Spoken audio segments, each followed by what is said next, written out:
Hello, listeners, and welcome to a special episode of 91 Reasons. It's special. What makes it special? It's a times 2 combo special. Not only is it another Homestuck special, but Jeff here has finally watched part of Act 2. Yes, most of Act 2. Yes. Most of Act 2. Why didn't you watch it all the way through? Because it's really, really long. So, before we get to that, this episode is sponsored by our Patreon pledger, Vriska. The actual Vriska. You know, it's the actual Vriska.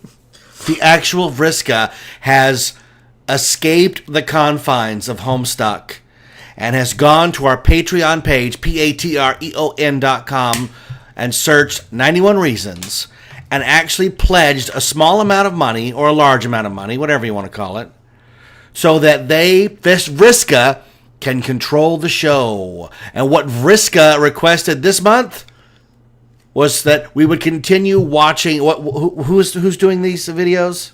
Collab HQ. Collab HQ. What is it? Collab HQ. Collab HQ. And we watched Homestuck Act 2. Mm-hmm. Okay, so welcome to, like Austin said, 91 Reasons Homestuck episode 22. Episode 22, if you can believe that. I am the voice of 91 Reasons. I am Jeff. Who am I joined by? Luna. Austin. Our resident Homestuck experts.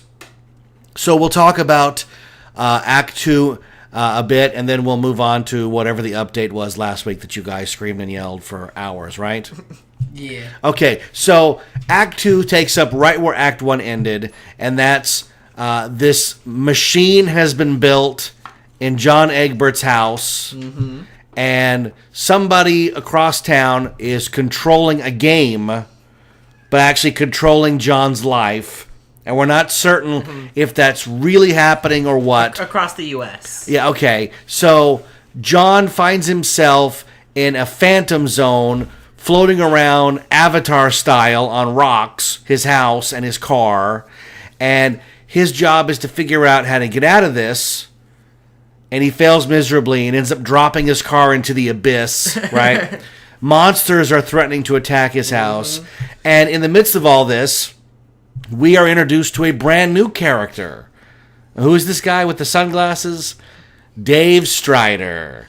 We're introduced to Dave Strider. Dave Strider is the resident hip guy in Homestuck because he drops sick beats.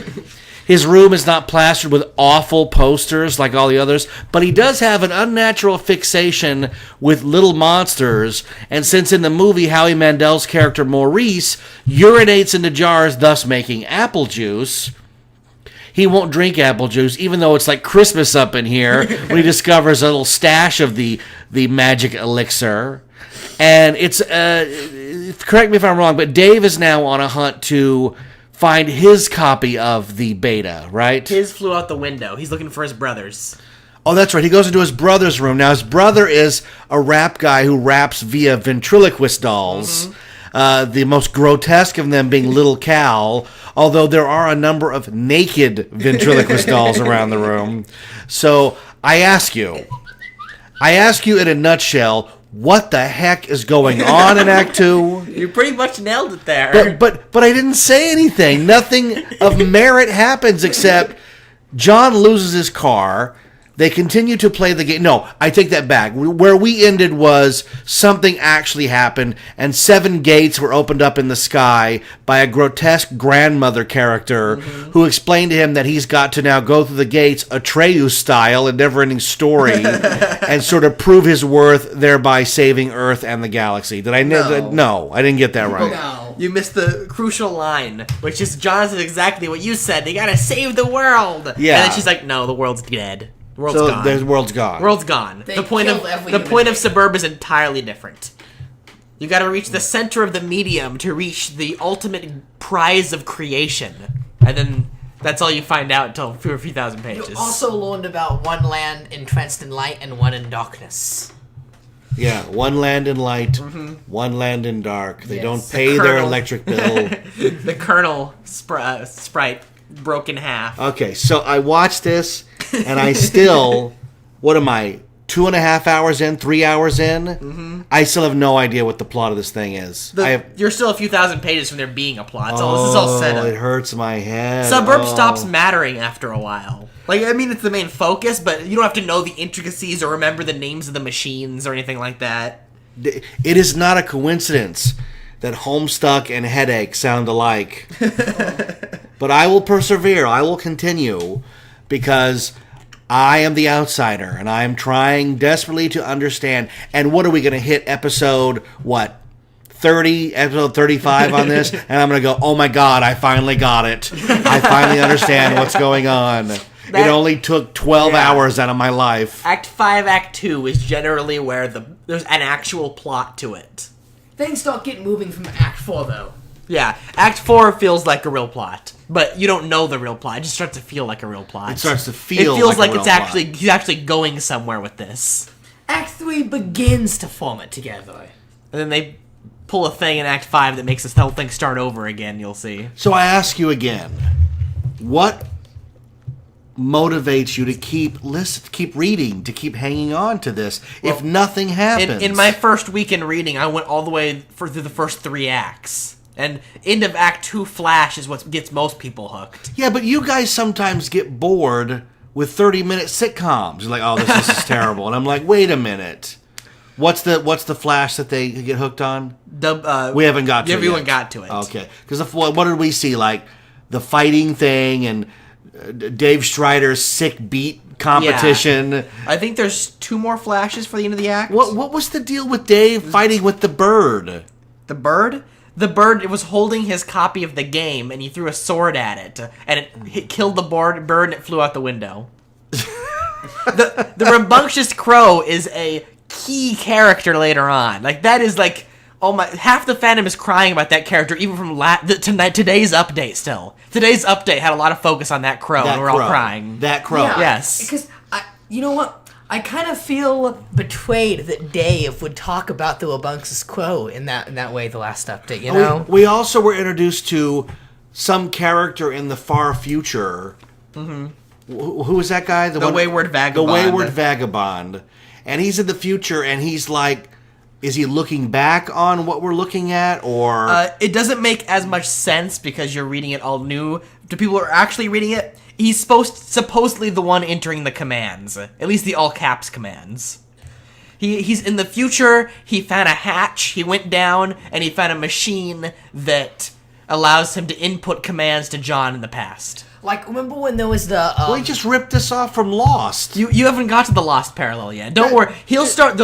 You'll get to the countdown and the map written on the back of the door in black light. No, this is blatant plagiarism. 4,000 pages from now, he crashes an airplane. No. No. Why? Why? Do you remember... WV story is kind of confusing because the thing he was typing was actually the narrative. Now, not all the commands, some of them were hussy, but the ones that were in all caps were being rude to John. Mm-hmm. Do you remember when Collab they did a different voice for those ones? Yeah, it's Senior Pac-Man. Senior Pac-Man, the one who, what did he do? He got Pokemon by shoving it into his computer or something? We have the book in front of us right now. Here's Wayward. Yeah, there you go. Human etiquette. Yeah, he has a book on human etiquette. And he's got a can of beans. Yeah. Well, he's trying to choose between beans or mustard. Hussey's comment on this page is beans or mustard, beans or mustard, beans or... That goes on the whole page. That's the whole thing. Yeah. Hussey comments on every page of the entire comic, but it's really spoilery. Yeah, we don't want to get spoilery. You don't want to spoil the non-events that are occurring. But, okay, spoiler alert... John messes his Silodex a few more times. Oh, I know. See, that's the thing that really is off-putting. I can put up with a lot of stuff, but the constant regurgitation of this element of it is what's frustrating. What? It's like, oh, here we go again with dropping things off out of his, basically his video game inventory. Mm-hmm. That's really just Hussey goofing off. He's goofing off on video games. He's just goofing on video games. Yeah, sure.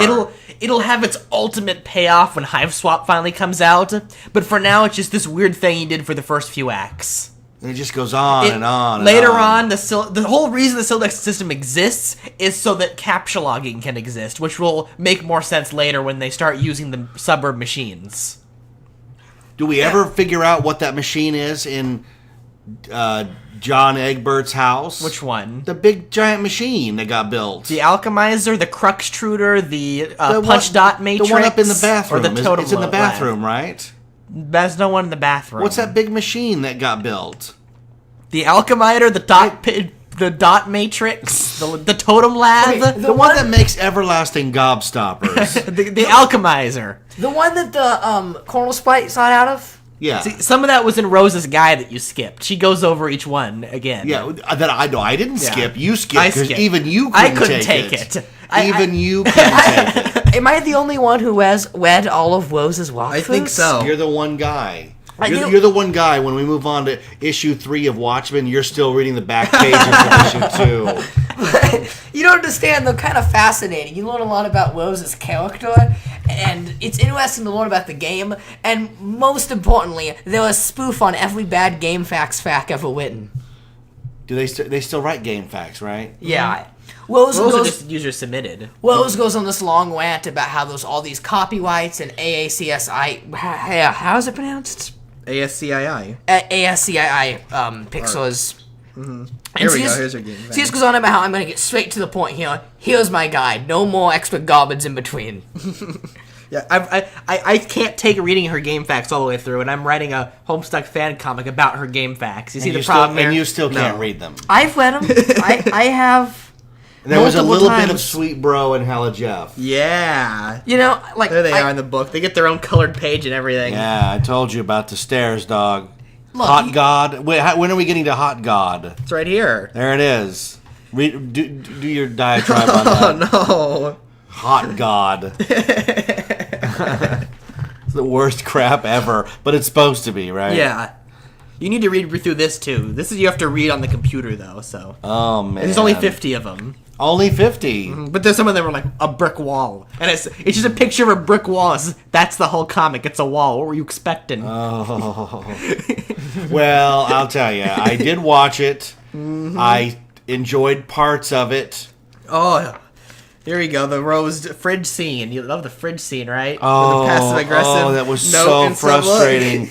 The passive-aggressive notes with Mom where Yeah, they're friendly, look. but there's 9 hours of subtext. The W magnet that she uses, that she wants to use as an M as a joke, that also showed up in today's update, and everyone's crying about it because it's so emotional. Oh, how can that be emotional? Because it's well, you'll talk about it when we get to the update. it's symbolic for her smiling and her frowning. Oh, it's her With her mom mother. that she's angry with Yeah. who vacuums. come on, passive aggressive Rose Mom Lalonde fight. It just goes on too long. That's the thing. That's the thing I've noticed about Homestuck is like if there's one thing that's mildly working, then they're gonna mildly work it right into the ground. Well, remember these were all uploaded in 5 to 7 page increments once a day. This wasn't Hussy. Okay, I'm gonna sit down and write this act. No, this was Act 2 was 3 or 4 months of work. In his private life, he should have sat down and wrote the act and then chopped it up. He claims not written in chopped He claims pieces. he keeps no notes for Homestuck. He just goes Oh, well, with the that's flow. painfully But obvious because he keeps repeating himself. Up until Act 6, then he finally sat. We were assuming he finally sat down and wrote stuff.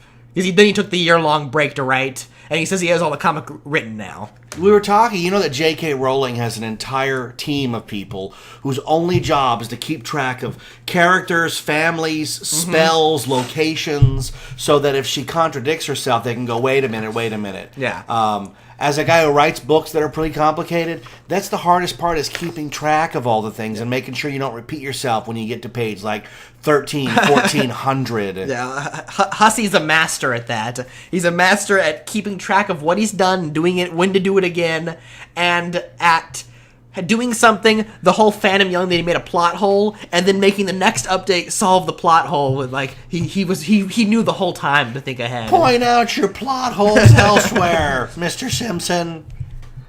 What do you think of Dave's Armageddon laugh? I know you were Oh, yelling yeah. about that. Oh, that was so terrible. And he started talking about Ben Affleck in some other movie, right? Yeah, he went on about Buscemi too. Oh, yeah, Buscemi, right. And you guys have never even seen Armageddon. No. Nope. Armageddon's not a movie, you know. It's an assault on all of your senses. It's a barrage of images slammed into your head 3 seconds at a time. Bang, bang, bang. With the most ludicrous plot ever. Instead of spending 5 minutes and teaching astronauts how to drill, they spend 6 weeks teaching drillers how to be astronauts. It's the most ridiculous thing ever. When Affleck pointed it out to Michael Bay, Bay turned him and said, "Hey, kid, we're making a movie. Shut up." And now that guy's Batman. And Michael Bay's making Teenage Mutant Ninja Turtle movies. What the heck, man? So, like, Act 2 altogether from what you've read. Oh, that's the pony that her mom bought her Yeah. that she hates. Her name is Maple Hoof. Yeah. Maple Hoof is also Which is another big part of it because Hussey's Yeah. obsessed with horses. He's obsessed with horses. So, looking at all of what you've seen of Act 1 and Act 2, what do you think as a whole of Homestuck? I've told you, it doesn't make any sense. I'm stunned that you guys kept reading this thing because nothing happens. Like, if this was a novel and you were on page 800 or 900 waiting for something to happen, you'd just fling it out the window. you would. Okay, you know what? I read a book like this. It's a massive, like 600 or 700 page book, and by page 150 or 175, nothing had happened. I didn't even understand what I was reading. It was called. I think it was called Jonathan Strange, and it was supposed to be about this land where they were going to outlaw magic and then bring it back or something. But you know what? Nothing happened. It was just people talking over and over again. So you know what I did? I saved myself the agony and I flung it out the window of a moving train. But you guys have the patience of Job. You persevere. You keep going. Not only do you enjoy looking at it on the screen, but you bought the physical representation of the book. Read it over and over. I keep reading it over and over again. I can't even count the number of times we read those Cockhead James. And how many times have you read my books? 0. Think about that. Think about that, ladies and gentlemen. I read the first one. I am the author of 3 books that are available on Amazon.com. The Sixth Key, The Lost Station, The Infinite Backward. It's a 3-novel series so far, working on book 4, that tells a single story. My children have read Homestuck 12 times, and they've not read my books once. I think it's because stuff happens, and you're like, I can't take this. I need meandering, But does plotless... your book have not safe for work Muppet Babies art hanging on their walls? Oh, jeez. Gonzo with his nose blurred out. Oh, Muppet Babies. We'll do the same for you. Look, Mr. T in a leather thong handcuffed to a pantsless Chuck Norris. Yeah, I know. That's very disturbing. With all the naked dolls sitting prone, presenting over the bed, the couch, or whatever, the futon. Yeah. See, look at that Smuppet right there hanging over the couch. Proves that Smuppets are soft, but everyone makes them firm. The yellow one you're talking about. Yeah. The green one's over there, too. And why is Little Cal so ugly? Is he supposed to be that thing from Goosebumps? He's supposed to be a thing from Saw. Oh, he's just a little Saw guy. Yeah. Okay, that makes sense. His face shape, Hussey always draws that shape of his face, and it is really important to Homestuck, the shape of his face. You'll find that out in the update that came out last week for us. All right. Well, we want to thank Patreon pledger Vriska for pledging hard-earned money so that we can have our life invaded, being told what to do. I have no problem with that. I sat down in this crazy world. We took time out and we watched a lot of. Now, how much of Homestuck has the collabs done? They're up to. Where are they? What was the most recent one they put? They're about to hit Mina Bound. Yeah. They are disted Dirk and Caliborn drawing That's Smut. right. Which means they're in late 2012. But given that Hussey's taken a cumulative 2 years off since then, it's not that far off from the end. They've almost caught up. Okay, well, we will in the next week or so finish Act 2 as part of our, and then we'll review that. They're as over well. halfway done. Yeah, and then if you want to pledge to the show and have us watch more, that's what we'll do because we love giving the audience what they want. So you haven't found out about the GG characters Silodex yet and her fun mishaps. this sounds great. The light green text. Yeah, this sounds great. I will find out in good time. You know, Thing is, haven't we decided that having information about the future can be disastrous? Whatever I will find out through the natural course of time. That is a really good quote for Gigi. Yes, it is. That's a great quote. All right, so now I will turn the microphone over to our resident Homestuck experts who will guide you through the latest updates on both the webcomic, any new merchandise, and any Hive Swap information, right? So here you go. So merchandise, none. Hive Swap, none. The end. There is some, actually. For what? Wheel of Fine, we did the entire website. And it is worth noting that there is no Woes of Whisker Godtu outfit. Aren't they there if you specifically search them up? You have to type it into the website. Yeah, if you type Rose or type Vriska, they show up. But they're gone but from they're the not in the category. Homestuck section. And the Gamzee Lounge pants have been permanently removed from the site. Those are gone. They sold out. I guess you missed your chance on those. And then as for Hive Swap, What Pumpkin has a Tumblr. Another Tumblr. What Pumpkin NYC Tumblr.com for New York City. That's it. They did post pictures around the office. There's some really interesting stuff. Though room number 28 in the office building, and they said that number was going to be crucial to Hive Swap as a reoccurring gag. Mm-hmm. And then we got images of some of the studio. They have a really, really cool pumpkin in the center of the room. They have a little ceramic pumpkin with Jade's logo and a mirror behind it. And in the mirror, it has the little What Pumpkin question mark on it instead of the Jade pumpkin. It is literally What Pumpkin, because there it is. You walk 2 feet, it's gone. That is so clever. Pretty cool. And then we got a picture of the entire team together. Mm-hmm. And where did they just go earlier today? They did to Mystery Escape or something. It's a real life room escape thing where you get put in a room as a team and you got to solve clues to get out. Then they just are making all these Problem Sleuth jokes about it. Hey, the Problem Sleuth fans, that means there may be hope for a Problem Sleuth game. I would play that in a heartbeat. I would love a Problem Sleuth game. Why isn't that a thing? No one really likes Problem Sleuth anymore. It wouldn't sell. The humor's really weird. I know. I have to get all the books. I'd love to read the Hussey commentary. Mm-hmm. So, is that all the news for Hive Swap and Morts? That's about it. It's been dead silent with the comic back. Yep. All right. There's not much of a news section here. We just gotta move on to the update. So, we got 2 updates, right? No, 3. We've got a lot since last week. We've got a lot, actually. Yeah, we've gotten 3 or 4. Dialogue heavy of all the characters. Very dialogue heavy, but not much actually happening. No. The actual panels themselves are fast and loose, as Hussey describes them, as they are quick scribbly drawings of the comic. A lot of the characters don't have eyebrows or lips or stuff anymore. It's like, okay, 2 dots line, good, done, next panel. 2 dots line, good, next panel. Or a lot of sprite mode shots, as we haven't gotten in a long time. Yeah. The dialogue itself, and you can feel however you want, but here's what I'm going to say. The big argument is whether the characters are written out of character or not. Well, this is accurate to the Homestuck characters now that John's retconned it, because these are entirely new versions of the characters. It's not that the dialogue is written out of character. It is written in tune with the new characters. It's just that from a writing standpoint, the dialogue is written really, really badly. I think it is written very poorly. Why? On purpose. Maybe. I think it's the normal Homestuck. You just got to think about that these are characters with 3 years of development we don't know about, so they're going to be a little different, and that most casual fans of the comic have not read anything by these characters for over 2 years now. So it's a little warped on what you think of them.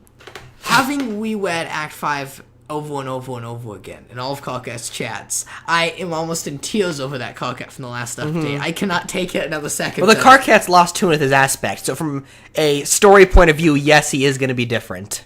He's so creepy and calm. I don't like it. I don't like this Carcat. This is what Carcat in a healthy relationship for 3 years gets you. But instead of angry at Terezi Carcat for 3 years. Well, no, at the end of the third meet bound, he finally realized his mistakes with Terezi and said he was going to change for a better person. So when he finally says, then he had, one conversation with Jade after that? There wasn't enough after Mina Bound to tell his character. That was it. He said, Mina, I'm going to start changing. He talked with Jade and started getting angry at the Condis, and that's it. So this is him changed in this version of the timeline, where he changed much earlier. And now we actually have time to see his character. I don't like this. It's what it is. What do you mean it's what it is? You can't go back this far. You can't do that. The characters have to have back. challenges. We've gone forward. No, we've gone a little back because Beck hasn't shown up yet. So we've gone back a couple hours. No, but the characters never had challenges to overcome. If you don't have challenges to overcome, they never get any development. And furthermore, Yeah, you can say the challenge is wall fixed behind our back, despite that being a poor writing move. But this whole thing of Vriska doing it just makes everyone talk about how great Vriska is for the next few pages, which sort of blatantly says how fake it is and how bad this timeline is, because they all just look up to Vriska as this godly figure, and Vriska is frankly this... Don't worry, Vriska's gonna leave for a long time, apparently. We don't know what she's doing. What do you mean what she's doing? Here's what's gonna happen. Lord Ingus is gonna spawn and insta-kill her. No, she has a plan. She knows a lot of information about retcons and stuff that we don't know where from. That Vriska is going to die. So Lord Ingus is gonna get to her. Just, okay, if you rewatched the bad flash we got that I don't like of the media, 3 years of character development, like 5 seconds, look at the panel of the actual real Mina and Vriska, the real fully developed... That is not the... they're not the real Mina anymore. You're getting to the Dave Sprite talk. No, they're the real Mina. They're not. Yes, they are. No, I take that back. They are the real Mina. They are not the real Vriska. That's the real Vriska. No. Yes. That's a splintered Vriska who got backstabbed. The real Vriska now but didn't it's still get the better backstabbed. Vriska. The new Vriska is horrible. You're forgetting that the oil spills and arms were not there before. This is literally changing the comic still. Even though it's a retcon loop, so it still always existed, it's still literally changing the comic and changing the Alpha Vriska. Unless you're going with the there are now multiple alphas theory. I'm going with whatever theory brings me back to Homestuck characters I love and know. They're dead. Okay, Accept that. This is where I get really angry. I'm gonna blow a fuse right now. Dave Strider. I'm gonna lose it. Why he is did he the little so... cow bump thing? Why is he so mean in the new update? What the heck, Dave? No, that's not Dave. It's not Dave. What happened to all Dave and Carcat have influenced each other. We have a nice Carcat and a mean Dave now. I liked my old Dave that was like, he gave all these good metaphors and went on these tangents about bad movies, and he would never diss Dave Sprite like that. Never. When did he diss Dave Sprite? They all did in the new update. Dave didn't. No, Dave said he was still okay. But Dave just said that he's been around a lot of doomed Daves, so he was kind of used to it. First off, okay, there's so much evidence that Dave Sprite is still out there somewhere. Mm-hmm. I think that's just hussy teasing. I think Dave Sprite's never going to show up again. Oh, you're kidding me. Dave Sprite's going to show up again. I guess. I sided with BYB in Dave Sprite has had too much story set up to be killed off screen. And he's going to be alive just for that reason. Just from a narrative point of view. Yeah. From a story point of view, I don't know where they're going to pull another Dave Sprite out of. Oh. But from a writing point of view, he has to still be alive somehow. And the other problem I feel like we have is when you say, pull another Dave Sprite out of this, just get another Carcat, the characters suddenly don't feel... It's weird. It's just weird that we had so much tension built up with what Caliburn did to the Beta Kids. That the comic was... Danger was coming back. And we were attached to these characters. He's mirroring Problem Sleuth.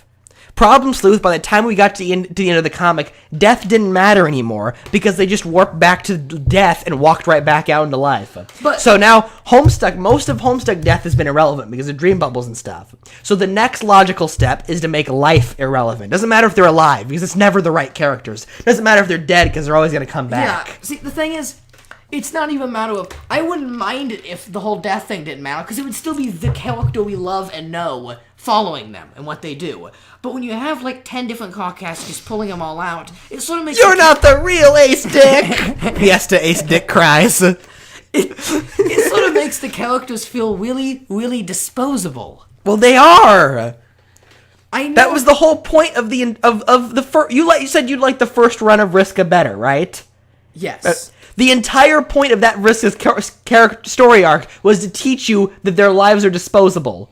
She literally said that phrase when they're on the pirate ship. That doesn't matter about them anymore. There's an infinite amount of them. What do you mean it doesn't matter? These are the characters I read over and over and over again. You can't do Dave that. said something really interesting in today's update. And that was that there are probably many more versions of them out there somewhere sitting on that same pedestal having the same talk. That even now there are doomed and alpha selves doing the same motions.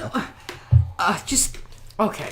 Imagine if the new Star Wars movie we've waited for so long opens up, right? Here we go. Luke hasn't been shown any of the trailers. We want to see Luke. He's the hero everybody knows, right? It opens up and all these men said, oh yeah, Luke Skywalker died. Han and Leia swug and go, he never really mattered to us. But luckily, we have this new clone. We're not going to talk to him. He's kind of two-dimensional, and this Luke is just randomly going to go fight the new villain and save the day. Han and Leia Swug, they don't care for Luke because he's disposable. They can clone him anymore. This is how I feel about the new update in every way possible.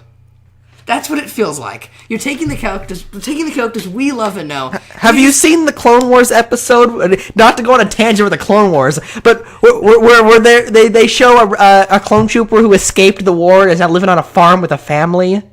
That's Dave Sprite's story arc right there. Yes, it is. I feel like it's every character now. See, every clone self still. The whole point of bringing up Dave Sprite, and probably this is actually a good way to wrap up Dave Sprite's story without even showing him on screen, is to use him as an example.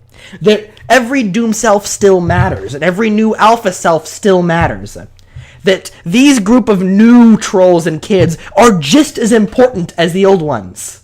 No, they're not, because we don't love them as weirdos. They're a bunch of lies. You just got mad because someone dissed Dave Sprite, and now you just dissed the entire team. You said, "Oh, Dave Sprite, he's just another Dave. He's a real person. Oh, those 12 new kids, get them out of here. They're fakes."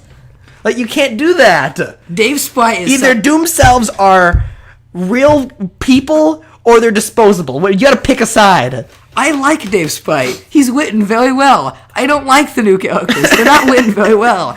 And the other problem is that even though we have Dave Sprite, we can still have Dave. Dave and Dave Sprite, two separate characters. But by having, like, new Carcat, new Rose, the old ones are completely irrelevant in every way. And that's what really gets me. The first thing you said was that you liked that they were purposefully written two-dimensional, because that's what they represent. If he's going that well, I mean... If they were purposely written two-dimensional till the end and the comic ends with them being happy, I'm going to be really, really mad. The comic wouldn't with anyone being happy. We can establish that right now. Unless it ends with that Carcat and John actually fist bumping, like they said in an update. Look, these new selves are either A, poor writing decision, or B, poorly written on purpose so that when they die, we can have no sympathy for them. And then the old characters are going to show up and we're going to have some real sympathy. But... then Hussey would be teaching you a lesson that's exactly the opposite of the whole lesson of the comic. So is the lesson to try and get us to like these new selves? Because it isn't working. So far. We're only a few days in. I'm not going to attach to these He's going to give them all brutal deaths. Carcat and Terezi are going to do the thing. Ew, Coezi, no. The thing where they die and their blood mixes together, that's going to happen. I still wouldn't cry. I had no feelings for the Carcat and Terezi who were dead in the Dream Bubbles because we never got to know them. Dave Sprite we got to know for so long. They're going to murder the mayor, you know. Like, on screen, kill the mayor. Beck Noir's going to stab him through the chest. Oh, that's kind of But it's okay because he's not the real mayor. Yeah, where's the he's real the two-dimensional mayor. Where's the whatever real that mayor? means. What do you mean whatever that... You don't like... The real mayor blew up, so you can't get him back. Okay, we can't get the mayor back. That's messed up. But there are a couple of characters we can bring back. Rose had a death scene, so she's out there in the Dream Bubble somewhere. Carcat is somewhere. Carcat either A, died in lava and is somewhere in the Dream Bubbles, or here's what I'm thinking.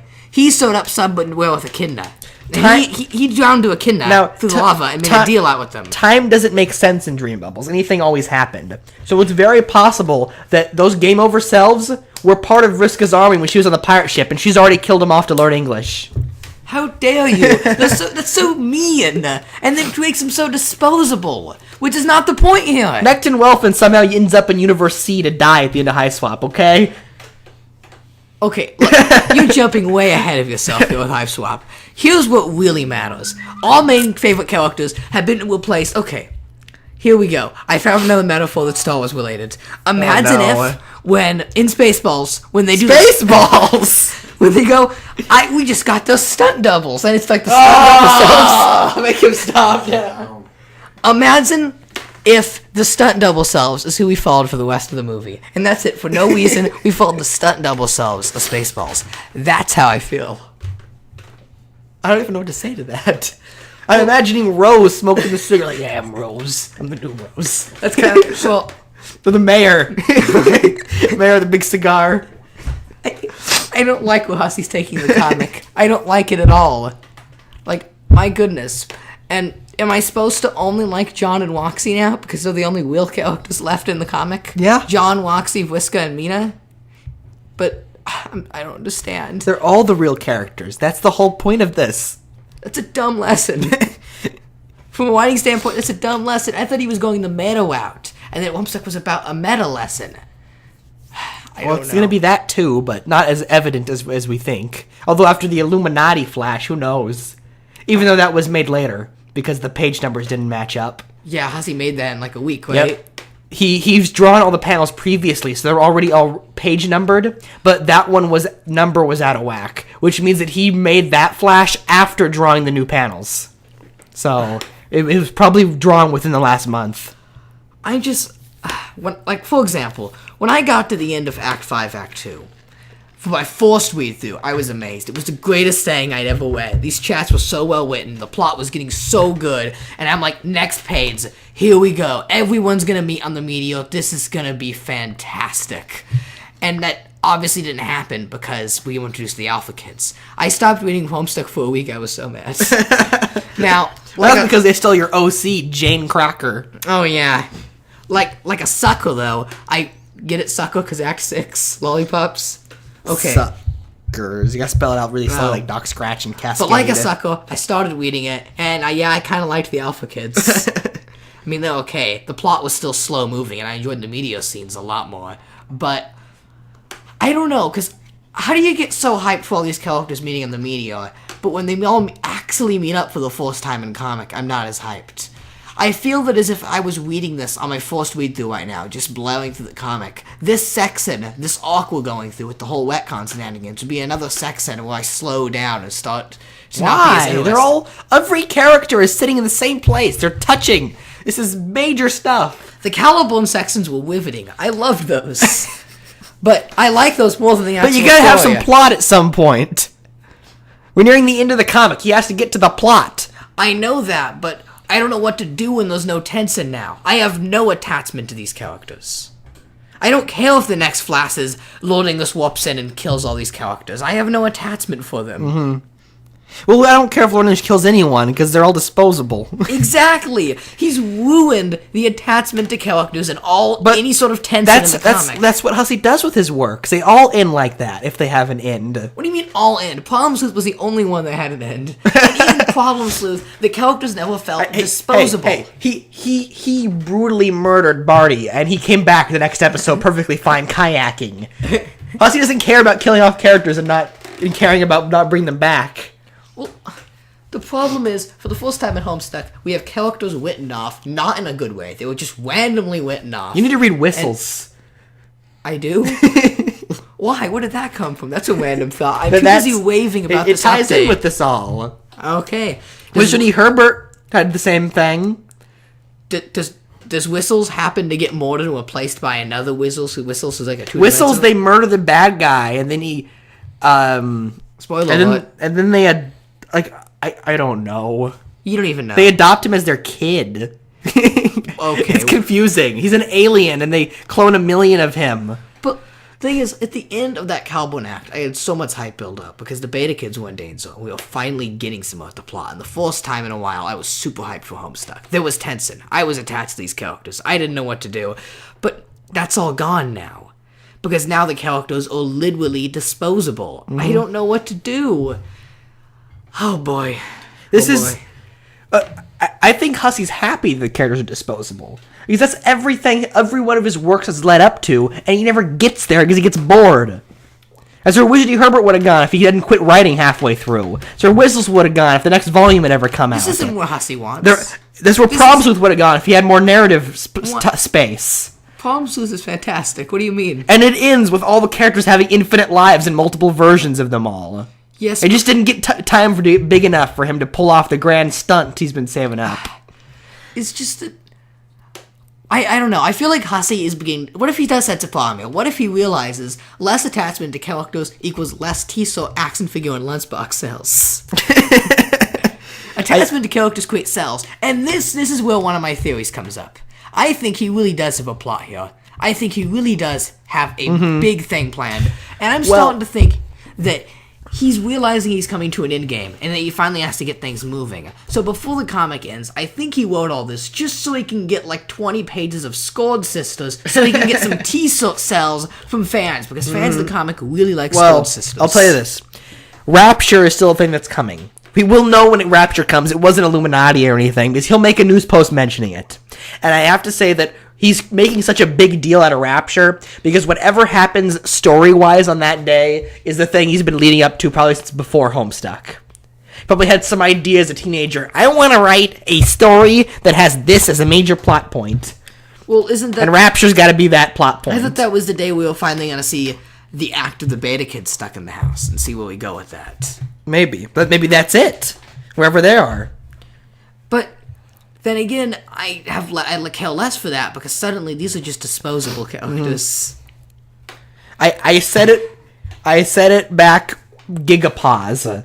If you read Wizardy Herbert, you will spoil the end of Homestuck because he's leading the same path.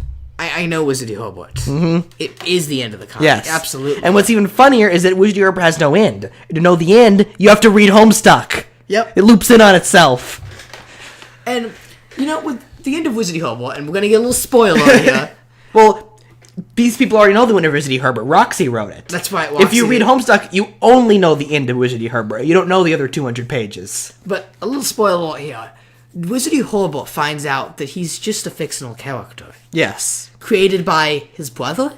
His brother wrote a book called Wizardy Herbert and got a hold of an amulet that what was it called? The Mobius Slipknot. Yes. That allows you to trade places with a character from a book. You get to go in the book, and they get to come out into the real world. And then the ultimate plot twist, in green flashy lettering or bold or whatever, is that you are reading a book called Wizardy Herbert. So this is also a Mobius Slipknot that has an insertion in it. Oh. And you find out that a lot of the characters are doubled. That there are characters who are Wizardy Herbert characters who have swapped places. So now they're in Wizardy Herbert instead of Wizardy Herbert. Oh my gosh. So it gets complicated.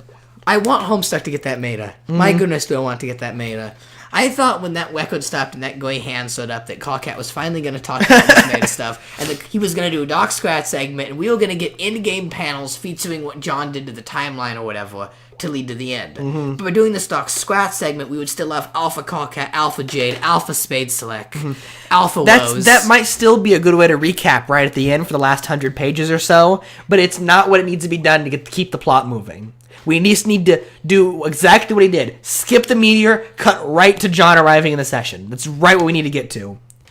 We're either going to have a narrative jump or a time skip within the next few updates, especially with the week break coming up, that is going to skip from here to Bec Noir showing up. Yeah. I don't know if Vriska's taking into account that Bec Noir will get his teleportation powers the second he enters the Veil. Okay, well... Exits the Veil. I'm going to throw out a bit of weird speculation here. And this was sort of something I was coming up with. I don't know if the Alpha Carcat still exists or not. Well, this will happen to him, or will this happen to the old Carcat. But at some point, there has to be some form of Carcat that has the eye patch. And it's most likely going to be the new Carcat. Mm-hmm. He'll lose an eye and get an eye patch. Because Paradox Space. And then finally it all clicked. It all clicked. Because air quotation marks, fake Carcat, who in a world where all his friends are happy, finally shows up. And he ends up getting the eye patch. At the end of Teen Summer Romance, it's him and Dave upset in the media. And Carcat finally says, is it a little awful to create a universe where everything went happy? Mm-hmm. A universe where Carcat's this cool, calm guy who has an eye patch? Yeah. I think what you're going to get is exactly what you're going to get coming to you saying that kind of stuff. This Carcat has become the coolest character ever with an eye patch and a robot arm and like a fedora, and he's just gonna save the whole comic and become the ultimate leader. I'll be okay with that. He's gonna take a gun, just put it right to Laurie Luce's head, and then real air quotation marks again, real Carcat's gonna show up like, give me that! You get out, you're unimportant to the plot. And then that's it. Cool Carcat just walks away and he's never heard from again. And like you said, he's a fake Carcat. He never mattered. I want him out of the comic as soon as he can. That's interesting. That's some interesting speculation there. I always thought that, like, the Carcat survived somehow. Another idea has that he's got an eye patch because of bone scars. Plus, he's gonna make you love these fake characters, and then finally say, "Okay, fine, you can I'll bring the real ones back." And the real ones come back, and they're as lame as they've always been. Oh, you don't know how awesome a Cawcat Kismace this other Cawcat would be. That'd be really cool. The kids are going to activate their 4-way frame motive to defeat Lord English, and then all of a sudden, drunk Rose and I'm never going to time travel again Dave show up. And like, no, don't worry, we got this. Oh. We're the real Dave and the real Rose.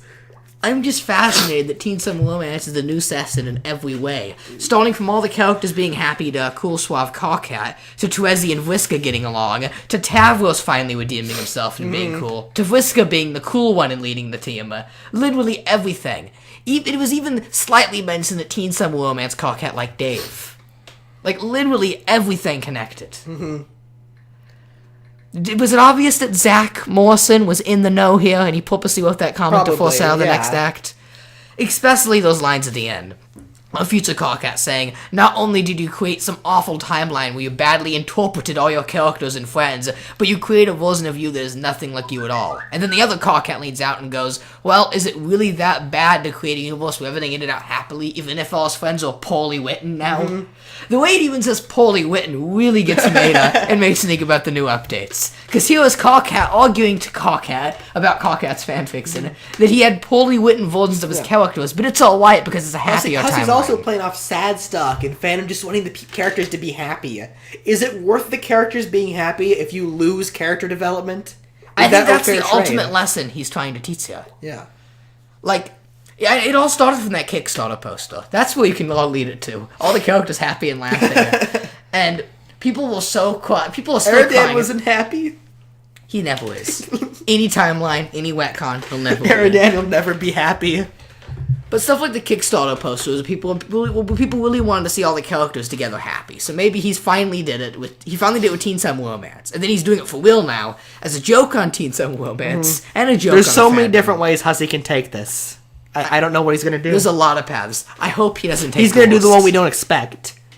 Who knows what he's gonna happen? Sometimes the one we don't expect is the worst one, like cutting to Vriska recently, or doing the WhackCon story. Who are we gonna cut to? Because we're gonna get a cut right now, so we can skip to Beck Noir later. Please, Spade Slick. Please, Spade Slick. Please, Spade Slick. He's floating around space. He's not doing anything interesting. Spade Slick is the only character I love that has not been ruined by the new timeline because it doesn't affect him in any way whatsoever. Remember, he's going to arrive a few hours later than Beck, so he's not for a while still.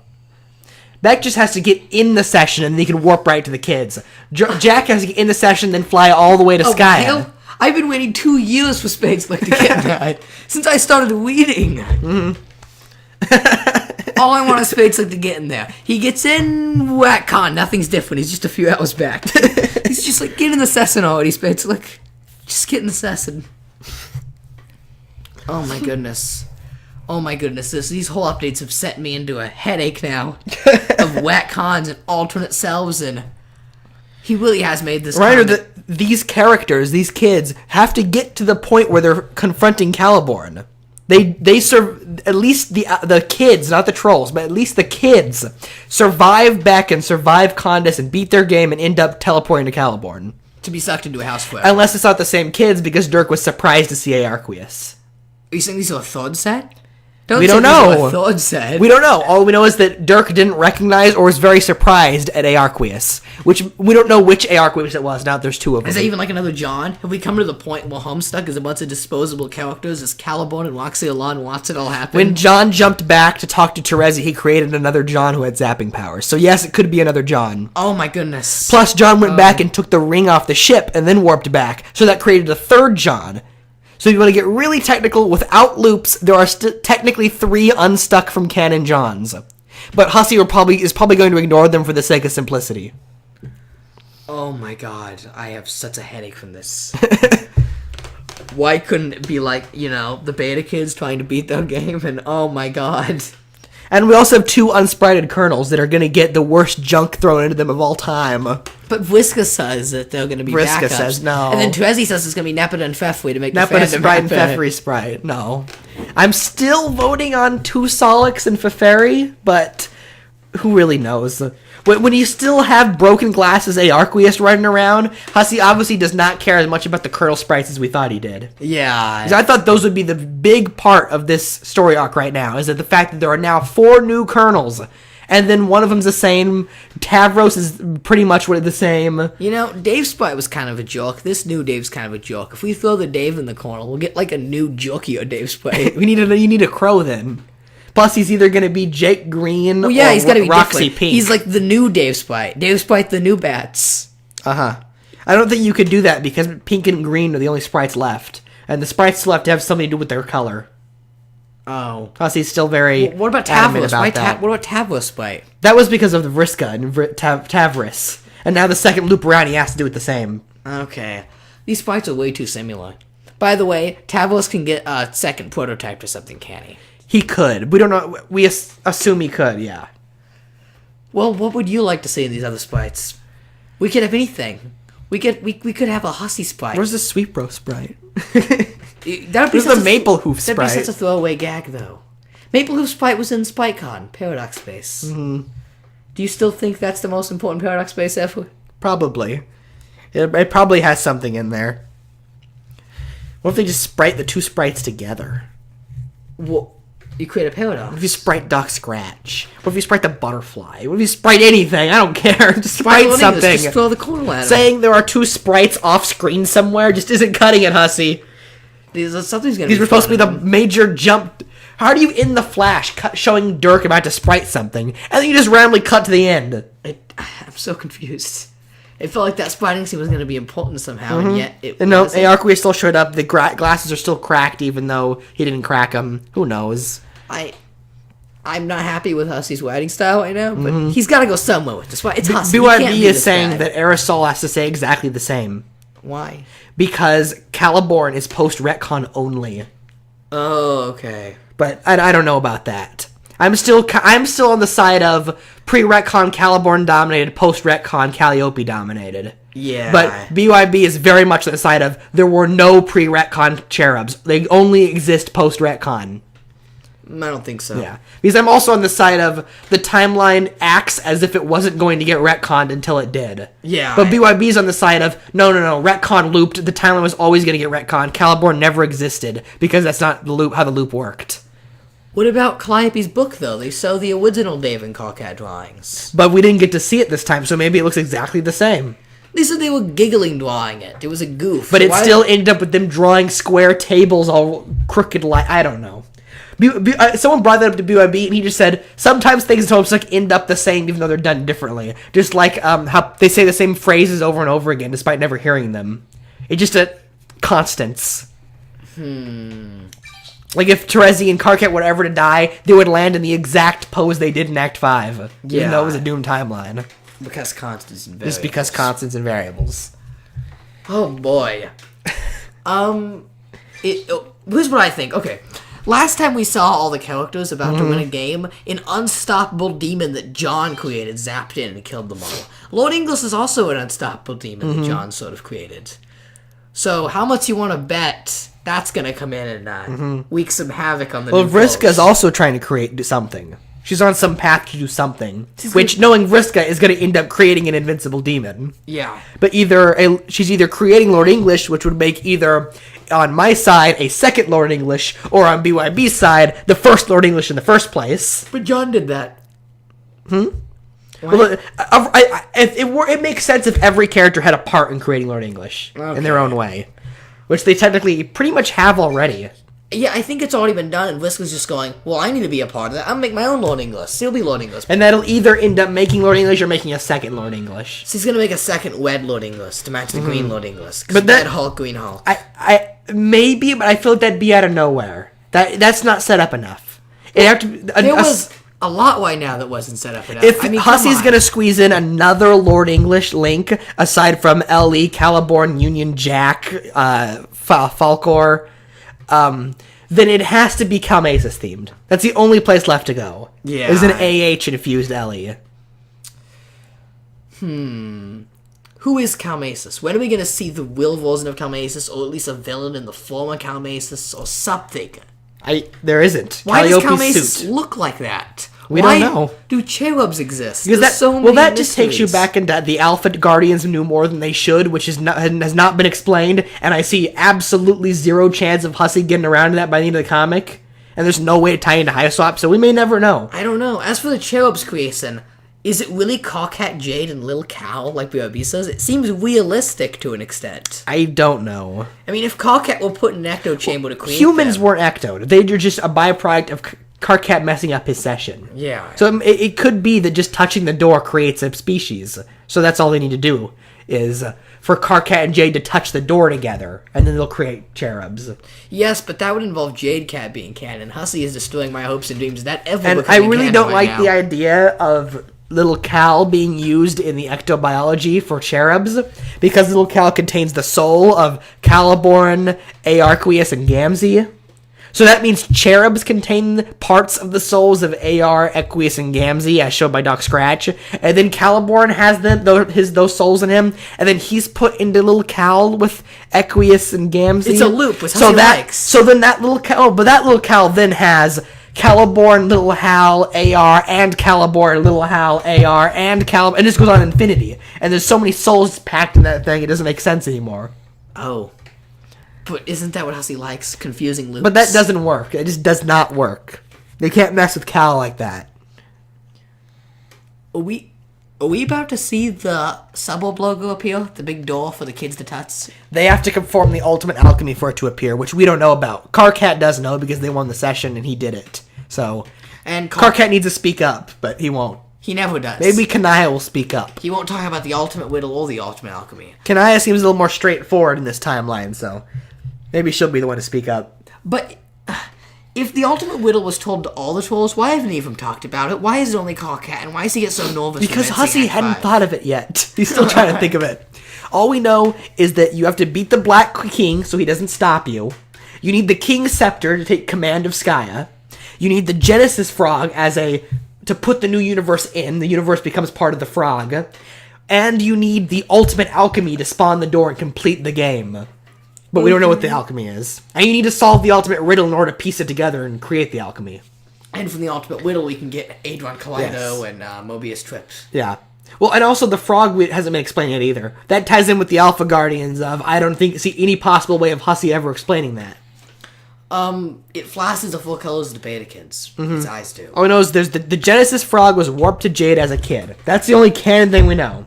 What we know from that is elsewhere is that in WV's third room there was a multi-reverse movement that can move between the two universes. And in his second room, the GPS coordinates were already locked onto Jade's island. He specifically mentions that the machine has already been used by someone before WV, and they left the big man's ruler there, which has only been possessed by Sweet Bro, Hella Jeff, and AH. Oh boy. What was Sweet Bro in the womb? Was the Will living Sweet Bro in the womb? Oh yeah, that's it. Sweet Bro has the Genesis Frog. Would Sweet Bro being in canon I be did the that ultimate irony? WV character analysis breakdown during the Gigapause, where I tried to figure it out. All I could tell is that at some point AH was in that room using it, because he's the only one with the ruler. And it's very possible that the ruler is a counter to the Juju Breaker crowbar. Oh, okay. Because WV wields it as a weapon. So, I'm kind of expecting WV and Jack to get in some sort of fight, ruler against crowbar, but who knows? Do you think we'll see before the end of the comic someone actually going in that room and sending, We have to, because they have to get that frog to win the session. Oh, yeah. Okay. I mean, the last time it was mentioned was Act 5, Act 2, in the Carcat Jade section that nobody remembers at Hussey. Well, note that the frog died. Yeah. The frog appeared and then died. That is purposefully so that if they try to purify the frog, they only get the gel and not the frog. So they don't actually need the frog. They just need to get the coordinates and exact time the frog was transportalized, which they can get from WV's machine probably, which is on the Beta Earth, which was destroyed by the Red Miles and then wiped out of existence. So that's out of the window. Well, what are you supposed to do now? Someone else, they have to pull a Dirk severed head. Jake still has the machine that can transport between multiverses, and we know it time travels too, because Jake in the Alphaverse, despite the Betaverse had already been scratched, was able to send the gift to John in the Betaverse. Okay. So a character is going to have to get back to the Betaverse somehow before the Red Miles were sent, get all the way to Earth 413 years in the future to WV's machine to get the frog. That's kind of weird. I know John went back to actual oleo panels of Homestuck of like Act 4 of him as Assassin, but I don't think that doesn't quite do it justice as a character literally going back to the beta assassin and running around it. That's kind of weird. Do you really think he'd do that? How else do you get the frog? It only existed for a few seconds during a time period they don't know about, and the cornerstone in a machine that was wiped from existence. Oh, you know him. Roxy will spawn the frog in like 10 seconds. Roxy can just spawn anything. Roxy's his new Deus Ex Machina to solve every plot hole. Yep. Roxy's just gonna spawn Tiny Maple Hoof. How does that get sent back to Dirk? I don't know. That means there's more time traveling. Yeah. Like, Alphaverse time traveling. And he only has, like, 350 more pages. Yep. And so far, the only thing he's trying to wrap up right now is kids beat the game, Trezzy, Vriska, Carcat, Dave, John, Roxy, live happily in New York. So, still waiting for Sound Dave reset. That hasn't happened yet. Oh, yeah. All the theories of Dave ending up with the cherubs is out the window because there's no way he's going to get there in time before the pages end. Yeah. And Dave Sprite, too. We're going to be on that stuff about how Dave Sprite's going to raise Callie, and it's like, no. It might happen now. You know what? That doesn't sound too far-fetched. Vriska might raise Callie, but there's no way to get Dave Sprite there. There might be. He'll find a way. Dave Sprite was wiped out of existence, blown up, stabbed. He doesn't exist anymore. There might be so much evidence under our noses we don't even know. If Gamzee, William, Trezzy, Sade was supposed to represent Lil Hal, there must be so much stuff under our noses we haven't even noticed yet. Time to reread it again. Again with the Sylladex mishaps of Act 2. You gotta read WV's dream sequence. I must have read that dream sequence over 50 times, over and over again, trying to figure out what happens there. That is the most mysterious section of all of Homestuck. It goes even further into the uncanny valley than all those Carcat Jade chats. Those Carcat Jade chats are nothing compared to WV's dream sequence that makes no sense. Yeah, why does WV have a dream self? Problem Sleuth style. It doesn't work like the Dream Bubbles. It works like Problem Sleuth, right? Mm-hmm. Or is it Dream Bubbles in the background? What do you mean? When we see the dream sequence and you actually see the sky behind him, does it look like Dream Bubbles? No, but Vriska was there, so it had to be a dream bubble. She was asleep in her Nick Cage shrine, and her and WV were able to interact in their dreams. Carapaces cannot do that. That means WV has like a god tier class, and he's an actual suborb player? He's an exile. He doesn't get that. Using that logic, this would be so many add that to list. Alpha Guardians, Genesis Frog, WV's Dream Self. Things that don't make sense, and there's only 350 pages left of them derping around. There's no way gonna get to these problems because Hussy's too into finishing up Vriska's storyline in Aarqueus. So much Vriska and Aarqueus. I'm gonna lose it. I really am. And then we went through like 200 pages of Trezzy messing around to only have a character go back. Oh my god, just... Well, she was responsible for the character going back, so that can be seen as character development. She just doesn't remember that she did it. Oh my goodness. But she was responsible for saving herself. I know, and since she used mind powers to do it, it is sort of her arc. Alright, fine. End of Trezzy's arc. He wasn't a very good character. Moving on to more important matters, this is WV's Dream Self. What is even happening there? He's in Jade's house, which he sees as his, town hall. It starts off with, obviously, his nightmare. He sees himself as mayor because it's his dream self. He can do whatever he wants. Jade's house is his town hall. But then Beck shows up, so he gets his army rallied, and then they all die because of him, and he cries with guilt. Because that's what happened. It's like, in real life, you have dreams about what happened that day. So that's what happened to WV. He said, meeting all the exiles is bringing back painful memories of what happened during the rebellion. But what doesn't make sense is that Vriska showed up. Yep. That doesn't make any sense. Because that means he's not having a normal dream. He's in a dream bubble, which doesn't make any sense. The thing about dream bubbles is that it's either, from the reason that we've seen, fragments of your life connecting in one to create a storybook, as Oania puts it, right? Mm-hmm. But then again, you get WV's dream bubble, you read Carcat's dialogue of his dream bubble after Jack knocked him out, and they just had legitimate, horrifying nightmares. Mm-hmm. It's a little different for every character. I'm dying to see Carcat's. It's different dreaming and it's like WV's. It's different dreaming and being dead.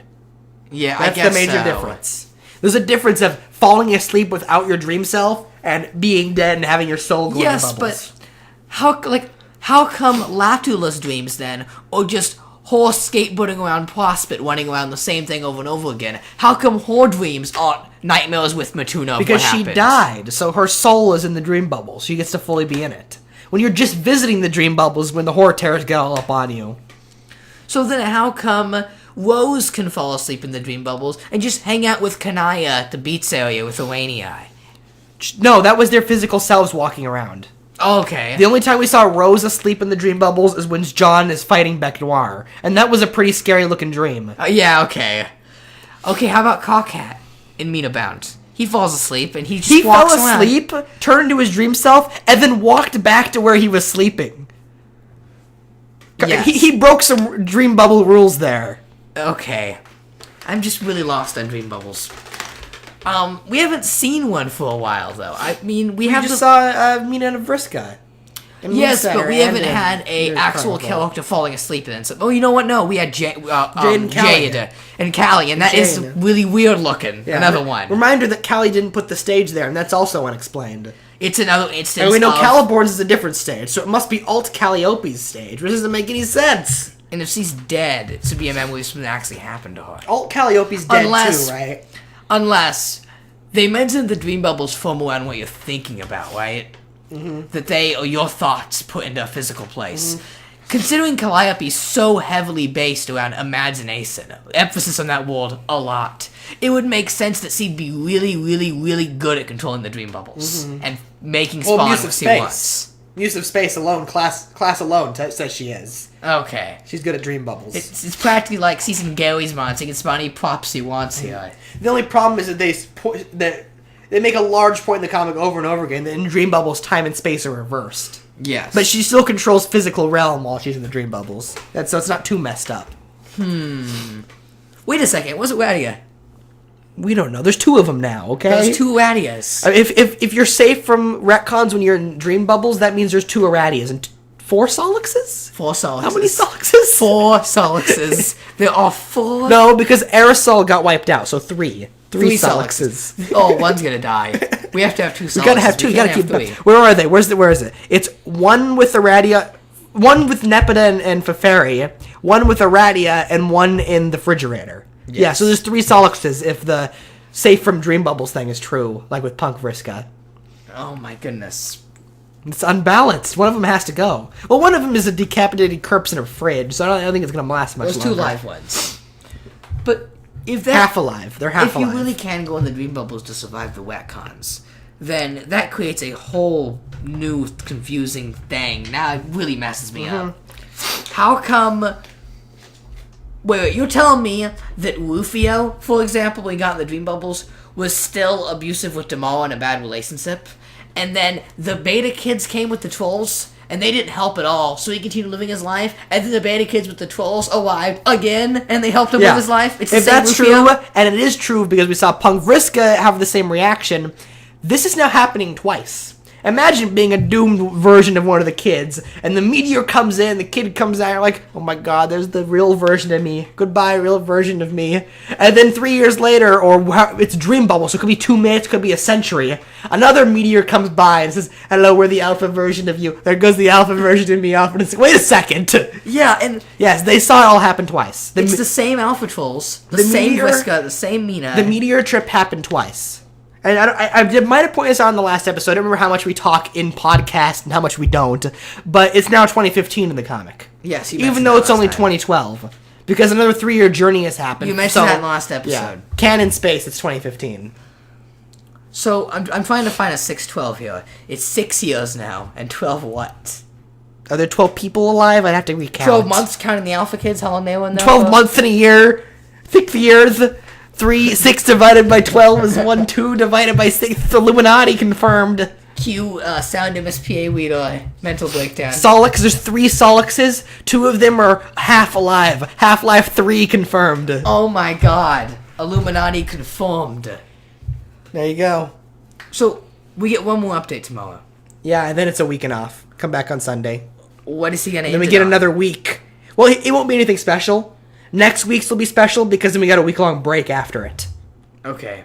Tomorrow's update is probably just going to be... more dialogue?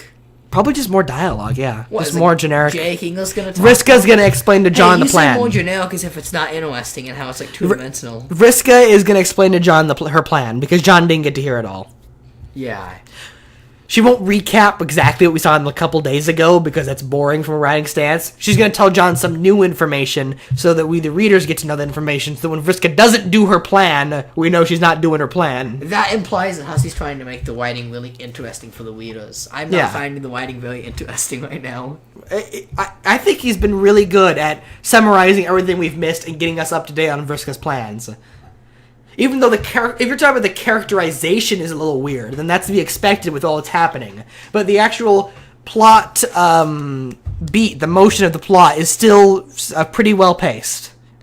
Maybe a bit too fast because he's rushing for the end, but it's still we're up to date fully on what's happening. We're not being left behind. You'd think that missing 3 years of character development, we're gonna be like, I have no idea what's happening anymore. This plot, but we can keep up pretty well. But there's a difference between keeping up with what's happening and liking what's happening. Well, yeah, but he's gonna flip the tables soon. They could make a version of Phantom Menace where they actually keep you up in the plot constantly. Impossible. And it's actually written well and try and keep you up. You're still not gonna like the movie. Chancellor Vellum can go on about his Senate plan 5 times. We're not gonna like Chancellor Vellum. He's still gonna want the pegs, and I bet he's still in stores. I bet there's still stores out there stocked with Chancellor Wellums from over a decade ago. See, Vriska can explain her plan 800 times, because it's Vriska, 888 times. See, still Chancellor Wellum at the end. What does that even mean? What do you mean? I just don't know what that means. I think you mean 88,888,888. I'll believe it. He'll just keep looping it over and over and over again. Honestly, sometimes I just want to go back and I just want to read Act 2 back when things were so simple. Oh yeah, Act 2 is so simple. I love when the Nana Sprite and the collect the grist. Grist! Remember Grist? Grist was fun. I have been reading a lot of Act 2, shockingly. I actually have finally moved on to the Act 3 book and I'm reading more of that. You've watched Act 2 too. I watched Act 2 and then Also. Gary's Mod takes so long to load. I can't help but peek a little into Act 2. You only get the first 3 books in book form. Yeah, I know. I haven't read Act 4 in forever. Hussey's waiting for the comic to be over, but he's been saying that for years.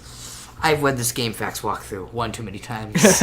How about you take a read for once? No, Come on. let's put the book down. No, you need to read the Game Facts walkthroughs. Put the book down. What if we got another Game Facts review in the next update? I think I'd walk away. You'd walk away. Vriska Game Facts review. Absolutely not. Is that taking it too far? That's too far. It's not the game. That's not what the comic's about anymore. It's not about playing a video game. You can't do video game stuff like that. What is it about then? It's about. You don't even know if Hussey's writing to accent. I don't. It's about rappers. Apparently, everyone's rapping now. Only the rappers have been left alive. Lord English is a mix of 10 different rappers. Yep. See, you don't even know where he's going with the comic. How do you feel if the comic ends? He's going with the Vriska Pac-Man eating the green sun and becoming fat. No. Would you say you'd be happy with the end of the comic if it really did just end with these versions of themselves being happy in the new universe? Well, it's not how it's going to end. Obviously not. But, oh, come on. What if he did it? What if he did? Would you be happy? That's not the question. Would you be happy if we ended with John and Roxy holding hands like dad and mom, Dave and Carcat happy and rapping, and Rose and Kanaya, and that's how the comic ends? It depends on how he leads up to that and how much he knows he's doing it. If he ends it with these characters knowing how the characters are in parallel to the, quote, real characters, then it will be great because there'll be a really strong message of get about Dave Sprite and the real versions of people. And if you can truly take your BYB Ultimate Riddle, if you can truly take your own path through Paradox Space. I'll be unhappy if it just ends with, wow, we're happily ever after, goodbye. But no, it's Hussey. It's going to have a little sense of something behind it if that's how he chooses to end it. Of course, it's all going to be moot when we reach 666 and Lord English starts pulling his plan out. I cannot wait for Lord English to start destroying the MSPA site. Yeah. I don't know if he's going to go as far as editing how the site layout is, but it is leading somewhat up to Lord English is going to do something that not even author Hussey can expect him to do, even though he wrote him doing it. Well, he's going to start messing with the website. He's going to start blowing cracks in MSPA, and I don't think he'll go that far. That's a little too much. When something big happens, like Lord Inglis is sown in the full flash in Huss Nasty mode or something, I think the website's gonna stop breaking and the flash video is gonna grow to the size of the entire website. He did that once. He's done a lot of stuff like Cascade and Gold Pilot where stuff moves around and it grows bigger. But there's one instance in the comic where they actually interacted with the interface of the site. And that was when Caliborn hit the narrative with the crowbar and the little candy corn fell into the website, into the panel. Yeah. That's the only time he's done it, and it wasn't that big of a deal, and it wasn't much of a plot point either. It just sort of a thing that happened. So that he had a tooth replacement until he got his gold one. So, Hussey's not entirely close to it, but I don't know if I see him doing that much. Oh. Well, we'll have to see. He may still be on track of wanting to do another adventure after Homestuck. Homestuck 2. Homestuck 2. It's called Hive Swap. Yeah. I still think Hive Swap's gonna have Dream Bubble scenes. I know Joey isn't playing some more, but he's still gonna fit in Dream Bubbles because we've seen the horror towers in game. We saw an image of them in game that he had on his computer. Okay? They have to show the Dream Bubbles at some point. Do you think it's possible we're not gonna get a character story wrapped up and they'll show up in there? Like, what if Game Over Woes never shows up again, but he shows up in Hive Swap? That's too much because you're supposed to play Hive Swap without reading Homestuck. Oh, come on. You do. He said that outright. It will not play that much of an importance. Hussey doesn't... Especially not that late game Homestuck. You might see some references to early Homestuck because he expects people to be reading the comic in between playing the Hive Swap parts. But you won't see anything that major or that late unless he is somehow able to fully set it up within Hive Swap. I can see AH being important if he sets up AH as being an Hive Swap character first. Well, I'm thinking Calliope's gonna show up. Is that too much? It's gonna be a new cherub. Joey's key is what? It's blue and yellow, I think, instead of red and green. They still use the same logos as it's shown on the little thing, but it's gonna be a new cherub. Oh, okay. If it's a cherub at all, it may just be he likes having cherub fangs to explain the lore, but they don't actually a real character. The focus is on the Condis. She's the villain of both sides. Yeah. Condis is the villain. That's what it's about. Hive Swap is an 8-act story about defeating the Condis. And obviously they lose. But it's an 8-act story about defeating the Condis. And Grandpa Holly crying. Yeah. In between, they might do intermission games, or after the Hive Swap, they're definitely going to make more games that they have ideas about. Those he may say, we've done Hive Swap, let's make something more Homestuck, or let's make something less Homestuck and do Problem Sleuth. But Hive Swap... Saying that Problem Sleuth is less Homestuck? Hive Swap is supposed to be its own self-contained story. If you go in expecting Homestuck characters to show up, you will be disappointed. Oh, come on. I need one scene. There are 100 new trolls. Do not start crying that Hussey's the worst writer ever when Karkat doesn't show up. Or at least Karkat shows up, but he's not a romanceable option. Don't get upset. I need a 2-second... What do you mean Karkat's not a prongable character? I'm going to use Bioshock as an example again. No. Just Bioshock it. Just Bioshock it. Write a story with new characters that we fall in love with, and then so like a 5-second clip of the old characters. Mm-hmm. Bioshock Infinite is such a good example on how you make a sequel yet a new game for new players. Me playing Bioshock Infinite and loving it so much that I played the older games is like Alito playing Hive Swap and playing the older games. And yet, in a way, it could be played the other way around, where you play all Bioshock and then find Infinite as the perfect conclusion. Now, the games are so popular they barely all see to wrap up both stories. So, if Hive Swap really does well, and more people get into Homestuck, and they're both popular, the obvious solution is to make a crossover game. Well, that's what I'm saying. After 8 acts of Hive Swap, then you'll get something that's more meta with the original characters. And remember, Trickster Mode is still a thing. That's a really neat way to put a non-canon segment into each Hive Swap act. Yeah. And it's also a really clever way for them to have an excuse to animate Homestuck characters in the Hive Swap style, which is still something they're going to do whether they use them or not, because it's too cool not to do. They'll be used for, like, promotional art or something. Yeah. They'll do something with them. I say a Trickster Mode. If he hides one trickster mode in all 8 acts, and each of them has a nice little Homestuck reference in it, Sort of like it'll how fit nicely. in John Into Village, they really wanted to make that cool Dave that we had fought people, but Dave can't sew up on a low ass. So they did trickster mode. So they did trickster So mode. if you go to a certain spot and do a special code, and then another second special code, then you get access to a whole Dave engine they did with time travel, a small little time travel mechanic, and full sprite sheet and everything. But is it possible afterwards we'll get... Like, I think the way to do it, if you want to make a Homestuck sequel game, is that it still follows Joey.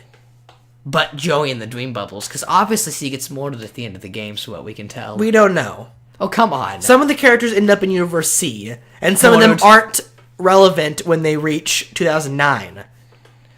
Joey, no matter what universe he goes in, dead. Joey is in the game takes place in 94. By 96, Grandpa's already living on an island with Jade.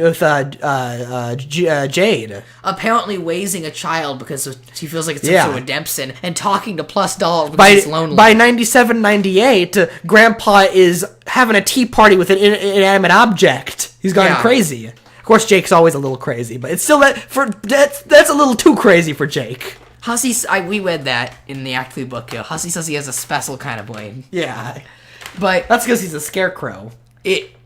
Oh yeah, okay, huh? Interesting.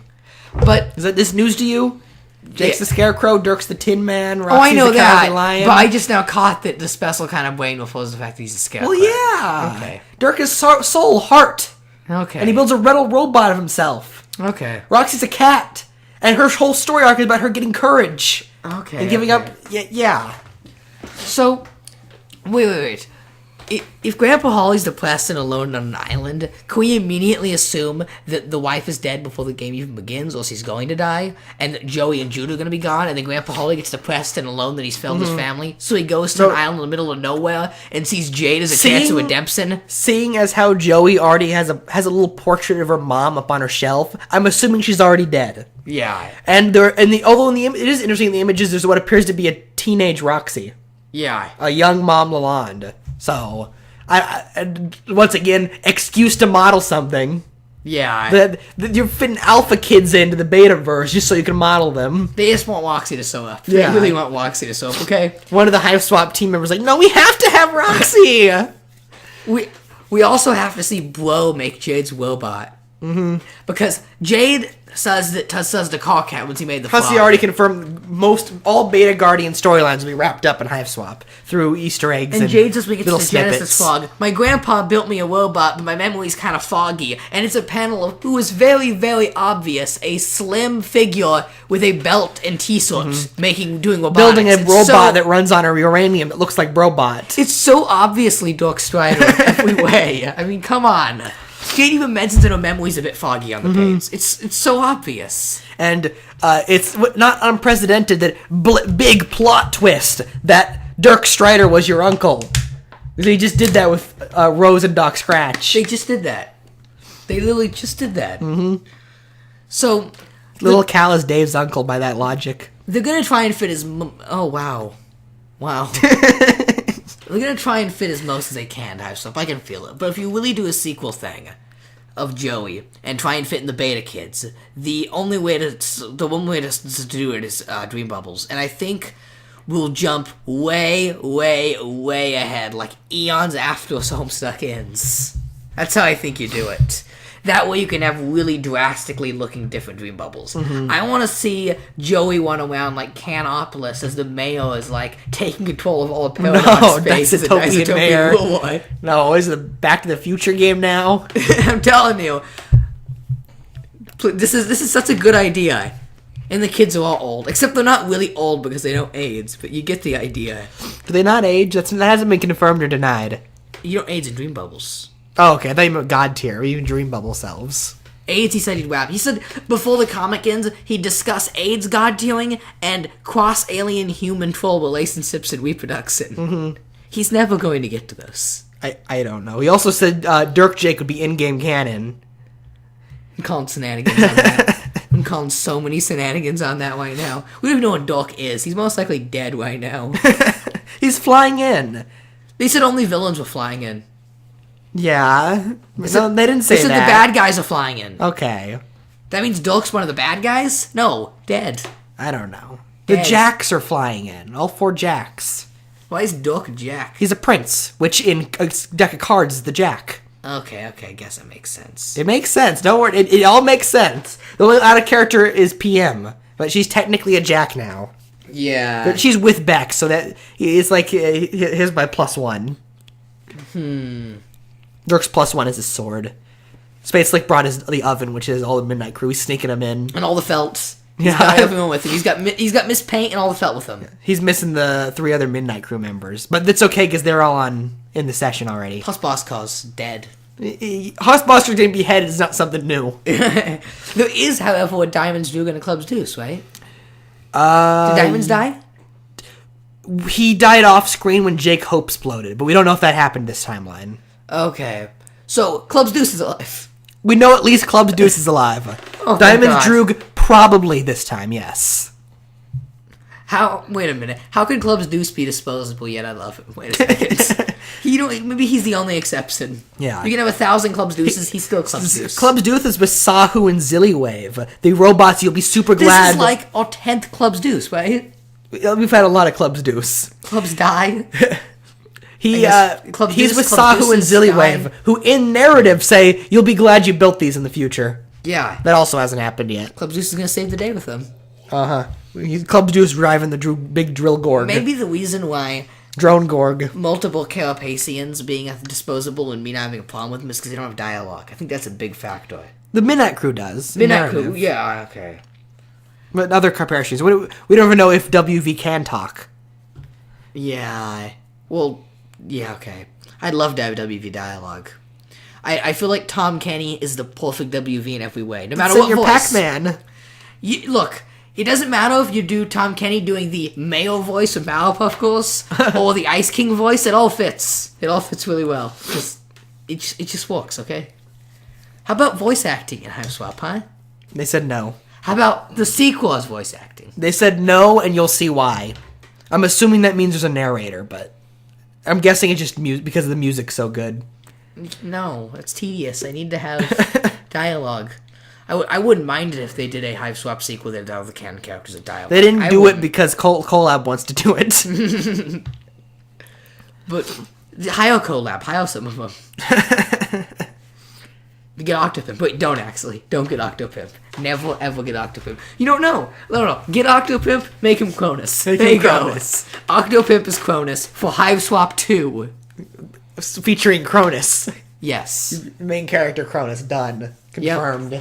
Cronus tries to redeem himself in the future of Dream Bubbles. Mm-hmm. It's a video game all about redemption. As Cronus walks his way from the slums of the Dream Bubbles, which is totally a thing now. It's like a bunch of Aerodans and dumpsters. To walk his way up to the top and face the wayward vagabond, the evil Slampora. dystopian ruler of the new Cantown. After they mentioned there being a new they want to make their own Cantown when the session's done, I am highly That didn't convinced happen. that Dave Mayo's in canon. I No. hate this new timeline. I hate this new timeline. They still held hands and did the spin to circle thing and played hopscotch, so they're still canon. They just never had the I'm gonna fly away forever, we're gonna build Town together. No, that conversation needs to happen. I love Dave Mayo so much. That's the best That sip, and they conversation ruined it. required a timeline where WV died in the lava. So I don't think you want that conversation. No, but you don't understand. We don't have Dave Mayo. We don't have Jade Cat. All the good sips are being thrown out here. We still have Slick Paint. Hussey said they were canon. They're canon, don't mess it up, Slick. We at least have Slick Paint, but come on. We need our Dave Mayo. Slick's gonna leave him for Vriska. What? No. Because she's Snowman. We No, Miss Paint's gonna die and Vriska's gonna be the new Snowman. No. Find the blah blah payoff. Oh, God.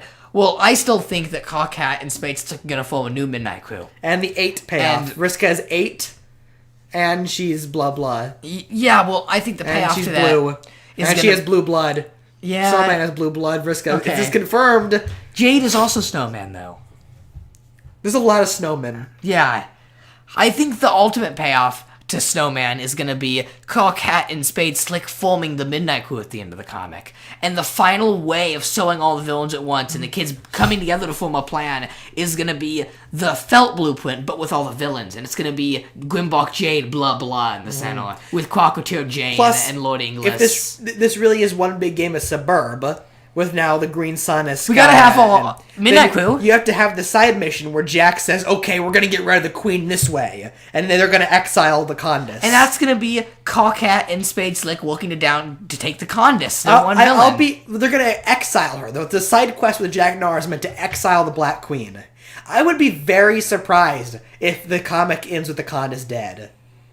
Well, the Condis has to fight Spade Slick as a team, because he's Cat's worst nightmare and Spade Slick's worst Kismesis, the ultimate Black Queen. I see them working with Condis and then exiling her in some universe. But I don't actually see a shot of the... I can't imagine a shot of the Condis dead. It just doesn't work for her. That's not how you do it. That is how you do it. You can't kill the Condis. So we killed by our own creation. That's impossible. Somehow a bucket kills her. Maybe a bucket. That might work, or a drone. The only thing worthy of killing her is Glub Glub, and she's immune to its screen. Yeah. Well, I still think... I think the comic's going to end with Oglaroth grinding his teeth together and everyone frowns for 1,000,000 years. The end. Wow, that is kind of thing. I'm still rooting for the whole Cat Spade Slick thing. Jade is Snowman, Cat has to fight her on the rooftop. Everyone forgets Glub Glub's a horror terror. They always think he's a Lucis. He's a horror terror, right? He's a horror terror. Yeah. The Doc Scratch pulled out of the veil. His power is that when he screams, everyone in the universe dies. But for some reason, High Bloods are immune. What does that even mean? How are the High Bloods immune? Fefri and Eridan are immune. Anything them or above. I still don't understand horror terrors. Are they squirrels? What are they? They're horror terrors.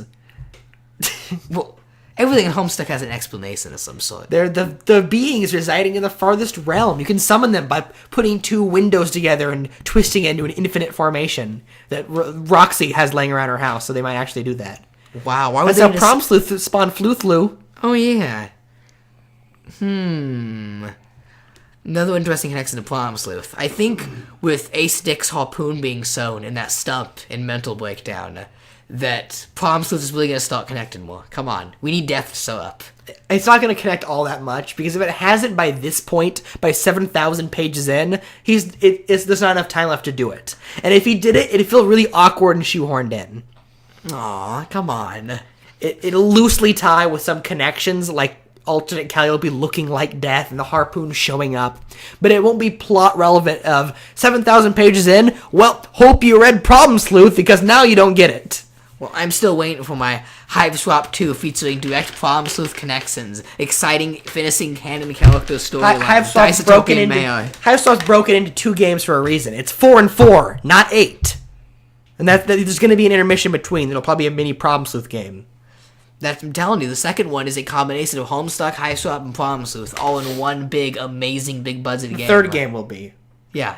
Second one's Domic. Yes. So I'm hyped for the third Hive Swap that I don't know exists No, it won't yet. be out for years and isn't announced. Yeah. How about we get part 1, game 1 first? April? June. Maybe. They said April, They're right? shooting for June. Right? April totally happened in April. Uh-huh. I'm thinking August, September. Maybe. There's no way they're going to get all full out by the end of the year. I don't know. He wants to end the comic. I mean, I know the comic's at least not ending till at least August.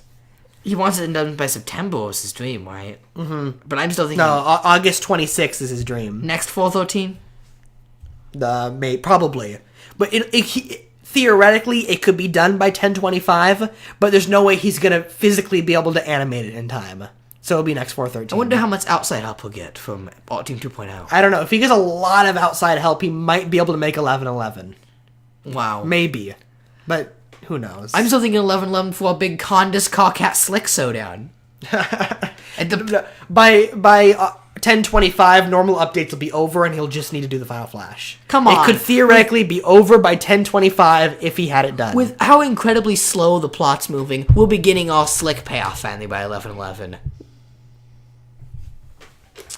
There's a lull. Is that it? I think I'm exhausted. You're an hour and a half in. It's the longest episode you've done, I think. Oh my god. Lots of I started more this thinking that speculation. there's not much to talk about today. Yeah. There's always much to talk about. You realize we're talking about your Homestuck Podcast that you've talked for nearly 90 minutes without dropping a single sick beat. What's the line WV does replace chess? It's right here. It's you wasted more than 4 hours on this tomfoolery. Yeah, tomfoolery. All right, so do the wrap up and beg for people to go to iTunes and leave us reviews. Go ahead. Oh yeah, leave us a review. It's the best thing to do to help support us. It costs nothing. It takes seconds. The amount of downloads we get on these episodes, if even half the people just took 5 seconds to go over to iTunes. Look, I know it's a hassle because iTunes takes forever to load, but please go leave us a review. It's the best way to support the show so that we can show up on the iTunes homepage, because when that happens, our numbers will jump drastically in the right way. So that's what we're looking for. So if you enjoy the show, that's the best way to show your support. Thanks for everybody who's listening, those on Reddit who leave comments, who like what we're doing. We're happy to get together once a week and talk about Homestuck. Like you guys, you decided there was nothing to talk about, and now you're over an hour and a half. Yeah. Lots of wild speculation. That was a lot of what ifs, though. There wasn't much facts. Yeah, but that's in what there. people like. The Yeah. facts they can get from reading it. They can do that, but stimulating conversation and drawing your own conclusions is what the fandom is all about. I like this because I can get I have a lot of theories like this rolling around my head. I haven't been able to put them in paper, and I'm scared of them happening in the comic before I can prove I thought of it first. Well, here you This is go. a good way just to info dump a lot of it out. I don't like it because every time I've typed up a theory post, Tumblr's crashed on me. Every time I've typed one up in Google Docs, it turns out to be a nightmare, and I've spent like an hour on one paragraph, and I'm like, well, 12 more to go. Here I go. So, and it's just like, if one theory falls, they all fall. They all rely on this Caucasian BYB syndrome. It is BYB syndrome. So Is it a syndrome? I'm not going into I can't gross type all this on there. up, and it's even more than just writing. I have to actually cite it all. I have to panel edit it. I have to circle sort the stuff because all my theories will revolve around obscure Caucat dialogue, which is buried in a great text I put mess. stuff on Beware Skimp, which is a BYB joke blog that no one gets a joke blog. Everything's inversed. My theories are photo heavy instead of text heavy, and the background's red instead of That's green. because you're a clown lord. Yeah, I'm the clown lord. You are a clown lord. Dubbed that by the I do man nothing himself. but make all these jokes that no one gets or even bothers to look at, but they're jokes to me. Oh, you're like Paul Blart. I upload my Hyperius voiceover work and no one pay attention, but eventually it'll be embedded within Factstuck and people will see it. All right. Well, we want to go ahead. I'm sorry. Go ahead. Thankfully, We're almost there. I really do like selling speculation like this a lot more because it just does it justice to talk about it rather than just type it out, you know? And do you think BYB theories... Look, typing takes effort. Listen, the last thing you need in your life is effort, Austin. You need the least amount of effort possible. But I know how uninviting a giant wall of theory text is, especially BYB. Well, remember what happened with last time we did this, where we did that casting the movie and didn't write anything down, and some poor guy had to sit and do it on Reddit. That guy's my hero. Imagine if BYB did podcasts of all his theories. Oh, he's done a few live reaction videos, and he can't talk. I'd like He's to not see much speculation videos. out I'd watch social. those. Actually. Podcasting's not for everybody. Yeah. I've listened to a would listen bunch. to it. I've listened to a bunch where it's not that they're not good or had done something to say. It's that they don't have the voice to say it in. A lot of people can't sit and just talk for an hour and a half like the three of us weirdos. A voice to say it. Yeah. Hyperion's podcast starts sometime this week. I'm writing it. He's gonna do a 91 Reasons spoof. What? Who is his character? My fan character. Oh, that sounds great. What's it called? I don't know yet. I'm still working on the name. I haven't thought of it. I just know it's gonna do the whole 91 Reasons opening with just Hyperion thrown in different ways. It's gonna be amazing. Wait, He should name it after a spice rack and call it 91 Seasons. or a box of cereal, 91 Raisins. And this is for I just have the episode 0 written. They're only like 2 to 5 minute things, but my voice I can't do that voice for that long or write that much. So it's going to be a thing. You'll see. And what would this fan events be for? If people are wondering. It's all part of Fact Stuck. If I can ever update Fact Stuck, It'll be nice and obscure. Is Yeah. what I gather. It'll be nice and obscure. It'll tie into Fact Stuck like half a year from now, and you can look back. Oh, that was a fun update, and I'm like, I recorded that half a year ago, and no one paid attention, but now it's important. Wow. Yeah, wow, indeed. So let's wrap it up because this show is, at this point, over 91 minutes of the 91 Reasons. Hey, thanks again to Patreon pledger Vriska, who pledged enough to let us make us watch Act 2. We'll finish Act 2 up in another episode. Yeah. So, we're stretching your dollar that way. 2 episodes for the price of 1, right? So thanks again. If you'd like to support the show on Patreon, that's great. If you don't have the scratch, we totally understand. But go to iTunes, leave us a review. Whatever platform you're listening to the show on, leave a review there. 5 stars, thumbs up, like. I don't know what you're listening to, but just find out what's the mechanism to say we like this and activate that mechanism. Not like Star-Lord, like I don't know how this machine works. Not like that, but in a good way. I am the voice of 91 Reasons. I am Jeff Tucker. I am joined, as always, each week by my panel of Homestuck experts who are Luna, Austin. And together, we are so many exhaustive minutes that go beyond 91 into the realm of 91 Reasons. Thanks for listening to 91 Reasons. Please subscribe and leave a review on iTunes. Find us on Facebook. Is anyone even still listening?